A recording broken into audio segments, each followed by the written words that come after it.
હવે જેમ તમે શરૂઆતમાં કહી રહ્યા હતા કે ટ્રમ્પ સાહેબ દ્વારા હવે શું કહેવામાં આવી રહ્યું છે કે હવે સપોર્ટ ઉપર આવી ગયું છે સીઝ ફાયર, અને ચાર્ટ ઉપર પણ કંઈક એવું છે જે ગેપ અપ ઓપનિંગ થયું હતું સીઝ ફાયરનો એનો જે સપોર્ટ હતો ને એ આજે તમે ચાર્ટમાં પણ તૂટી ગયો છે. એક વાર નિફ્ટીનો ડેલી ચાર્ટ પહેલાં સ્ક્રીન ઉપર લઈને આવો, તેમાં તમે જે ગેપ અપ જે ઓપનિંગ થયું ને એ ખાસ કરીને નજર કરો.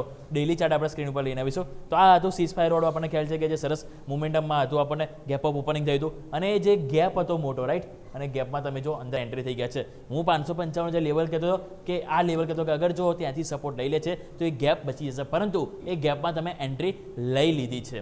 હવે ઇમ્પોર્ટન્ટ છે કે ક્લોઝિંગ ક્યાં આવે છે. જો ક્લોઝિંગ આજે 555ની નીચે જ આવે છે તો સ્વાભાવિક છે કે અહીંયા આપણને ક્યાંક ને ક્યાંક દબાણો વધારે જોવા મળી શકે છે. અને જે રીતે તમે જો છેલ્લા 4 દિવસમાં તમે જુઓ ક્યાં હતા, આપણે અહીંયા ઉપર તમે હાઈ નજર કરો ને તો તમને જોવા મળશે 24,300ની ઉપર હતા. 24,300 જો તમે નજર કરો તો અહીંયા તમને આજે જોવા મળશે 23,476 ઉપર આવી ગયા છો. એટલે કે હાઈથી તમે જુઓ તો ઓલમોસ્ટ 800 પોઈન્ટનો કડાકો 4 દિવસમાં નિફ્ટીમાં જ આપણને તૂટતું જોવા મળ્યું છે. એટલે સ્વાભાવિક છે કે ચિંતા છે. હવે ચિંતા આજે ક્લોઝિંગ ક્યાં આપે છે ધેટ ઇઝ મેટર. અને બીજું જો વાત કરીએ, બે વસ્તુઓ માર્કેટમાં ઇમ્પેક્ટ છે. પહેલું તો જો વાત કરીએ તો કે અહીંયા ક્યાંક ને ક્યાંક જો હોપ આવે, પોઝિટિવ કંઈક સમાચાર આવે ગ્લોબલ તણાવથી, તો બીજી વસ્તુ કે બ્રેન્ટ ક્રૂડ ઓઇલનો ભાવ તમે જો સવારે 103થી ફરીથી $108 આવી ગયો, એટલે એ પણ ચિંતા વધી રહી છે અને ટેકનિકલી પણ તમે વીક થઈ રહ્યા છો. સો આ બધા જે ચિંતાના કારણો છે. તો હવે આજનું ક્લોઝિંગ ક્યાં આવે છે બહુ ઇમ્પોર્ટન્ટ રહેશે. અત્યારે આ મહત્વનો જે સપોર્ટ એરિયા છે 23,500 23,770 એની વચ્ચે આપણે કારોબાર કરી રહ્યા છે. પરંતુ આ પણ જો 23,470ની નીચે જઈએ છીએ તો પછી વધારે ફર્ધર આપણને એક વીકનેસ જોવા મળી શકે. અને પછી હવે તમારો જે ઓવરઓલ જે સપોર્ટ આવે છે નીચે 23,300ની નજીક આપણને જોવા મળી રહ્યો છે. સો હવે આ તો આપણે વાત થઈ ગઈ સપોર્ટની. હવે યુટર્ન અગર જો વાગે છે તો યુટર્નમાં તેજીનો કોન્ફિડન્સ જ્યાં સુધી 23,800ની ઉપર આપણે ના જઈએ ને ત્યાં સુધી નહીં રાખીએ. અને 23,800 એ બહુ ઇમ્પોર્ટન્ટ લેવલ છે. એની ઉપર કહીશું તો માર્કેટ સપોર્ટ આપશે અને 24,000 ઉપર આવીશું તો માર્કેટ ફરીથી થોડુંક બુલરનમાં વાપસી કરશે. સો ઉપર હવે બે ઇમ્પોર્ટન્ટ લેવલ થઈ ગયા 23,800 અને 24,000. એની ઉપર કમબેક કરવું જરૂરી છે. નહીં કરીએ ત્યાં સુધી શું થશે, દરેક વધારે selling pressure, it means sell on rise માર્કેટમાં જોવા મળવાનું છે.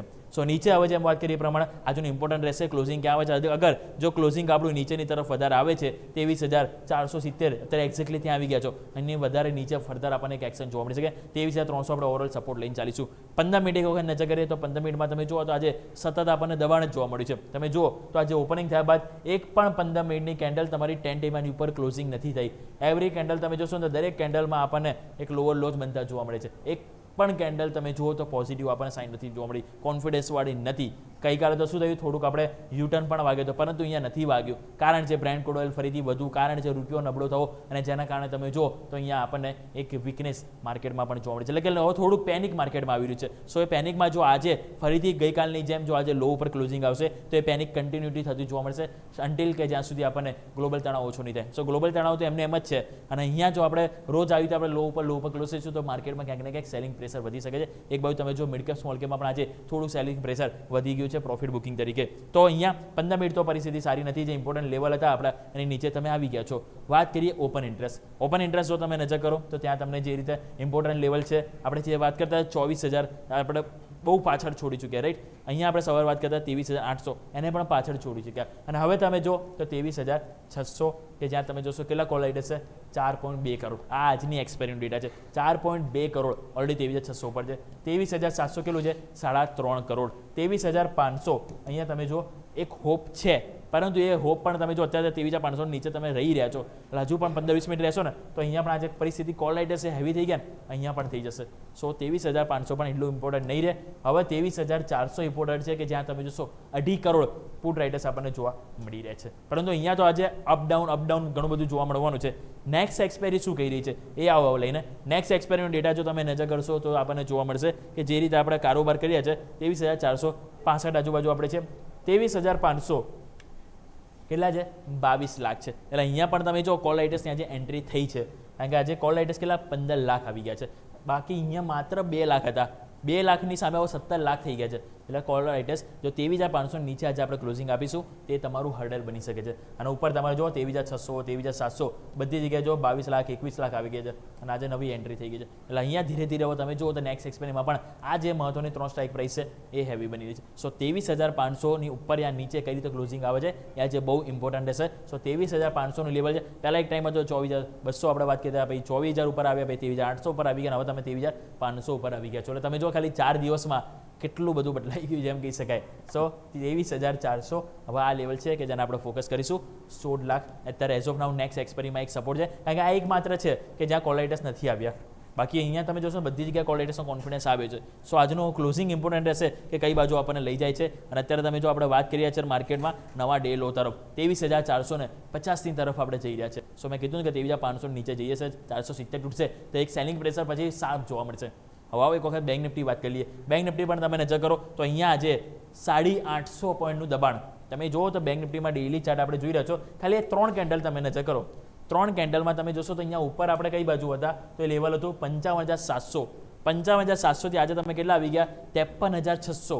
એટલે તમે ખાલી 3 દિવસમાં બેંક નિફ્ટીમાં 2100 પોઈન્ટનો કડાકો, જેને પર્સન્ટેજ વાઇઝ ગણીએ તો ઓલમોસ્ટ 4.5 થી 4% ઘટાડો આપણને જોવા મળે છે માત્ર કેટલા 3 ટ્રેડિંગ સેશનમાં. અને અહીંયા તો તમે જેવું ગેપની વાત કરી હતા ને આપણે જે 54,400 તૂટશે તો ગેપ આવે વધારે વીકનેસ આવશે તો 54,400 તમારું તૂટ્યું અને નીચે તમે જો અત્યારે કેટલા આવી ગયા 53,600 ઉપર આવી ગયા. તો અહીંયા પણ આ મોટો ગેપ છે. તે ગેપમાં અડધો ગેપ તો તમે જુઓ પૂરો થઈ જ ગયો છે.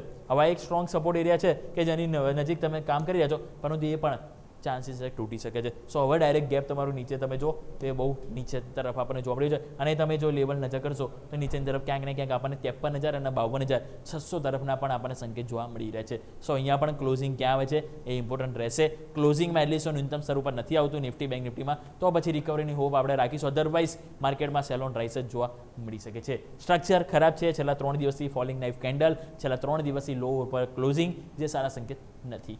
આવો અહીંયા પણ જો 15 મિનિટ નજર કરો તો 15 મિનિટમાં અહીંયા પણ જે પરિસ્થિતિ છે એ તો આપણને ખરાબ જોવા મળી જ છે, રાઈટ. અહીંયા પણ તમે જો એક પણ કેન્ડલ છે 15 મિનિટની 10 ડેમાં ઉપર ક્લોઝિંગ નથી થઈ. અહીંયા ઇમ્પોર્ટન્ટ લેવલ હતો. આપણે સવારે પણ વાત કરતા કે જ્યાં સુધી એની ઉપર છે ત્યાં સુધી વાંધો નથી. અને મેં એ પણ વાત કરી કે આગળ જો આજે તેજી કરવી હશે માર્કેટને તો 54,400 ઉપર કમબેક કરશે, પરંતુ તમે જો એક પણ કેન્ડલ એની ઉપર જ નથી ગઈ. આજે ઓપન થતાં 54,400 તમે જો આજનો હાઈ પણ જોશો 54,400 જ છે તમને જોવા મળશે. તો આજનો હાઈ હતો 54,365 ઇવન 400 પણ નહીં, અને ત્યાંથી તમે નીચે આવે એટલે 54,400 ઉપર જ્યાં સુધી નહીં જઈએ ત્યાં સુધી હોપ ના રાખવી જોઈએ. સેલિંગ પ્રેશર દરેક વધારે આપણને જોવા મળશે. સો ક્લોઝિંગ ઇમ્પોર્ટન્ટ છે ઓવરઓલ. એક વખત ઓપન ઇન્ટરેસ્ટ નજર કરી લઈએ તો ઓપન ઇન્ટરેસ્ટમાં તમે નજર કરો તો જે રીતે આપણને જે ચાર્ટ સેટઅપ જોવા મળ્યું છે 54,000 કેટલા છે 6.5 લાખ. પરંતુ અહીંયા આના કરતાં આપણે આ વસ્તુ હાઇલાઇટ કરવી જોઈએ. આજે આવ્યા કેટલા 3 લાખ તો કોલ રાઇટર્સ આવે છે, પુટ રાઇટર્સ નથી આવ્યા. અને હવે જે હોપ છે એ છે 53,500. એટલે તમે જો દર એક દિવસે 500ની સ્ટ્રાઇક પ્રાઇસ તૂટતી જાય છે તમારા માટેની. જે ઇમ્પોર્ટન્ટ કોલ રાઇટર્સ છે એ દરેક સ્ટ્રાઇક પ્રાઇસ ઉપર આવતા જાય છે અને પુટ રાઇટર્સ દરેક 500 સ્ટ્રાઇક પ્રાઇસ પાછળ જતા જાય છે. મીન્સ કે સેલિંગ પ્રેશર હવે કોલ રાઇટર્સ બનાવી રહ્યા છે.